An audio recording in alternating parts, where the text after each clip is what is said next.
नमस्कार आज rutting channel को आपको स्वागत। बारंबार विद्युत काट नहीं जिलापाल को अभियोग कले चाषी।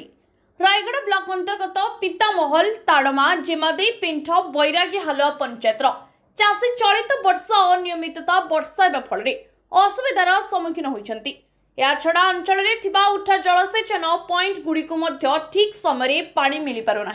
दिन दिन धरी अंचल विद्युत कार्य को चाषी पानी पाई नाई नथिबा असुविधार सम्मुखीन होउछंती। निरवच्छिन्न विद्युत सेवा जोगेबा पाई चाषी माने जिलापाल को दाबीपत्र प्रदान करिसेंती। बहुत दुर्भाग्यर कथा टाटा पावर चाषी मारण नीतिटा अपनाई जोटा कि आम विशेषकर पितामहल पंचायत रे बारंबार करेन्ट काट हो कथा कहले 33 केवी ना दौरान कौन प्रकार दौना जो चाष आमको हो पारे।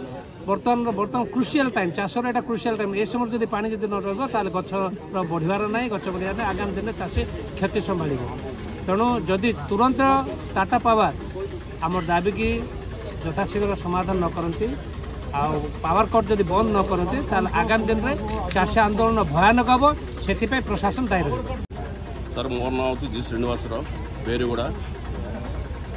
बारंबार टाटा पावर आसला आम बहुत असुविधा हो को ये 3 मास दुईटा मोटर पड़ जाए सब बेले का पावर काट के देखिले 33 कह 33 कहला को 11 केवी कह ये आपको बोले कह आपको कहले आम क्या कह लास्ट ग्रीवेंस देवाई आज आसलु मैडम कहला एजुकेट इंजीनियर मिसा कह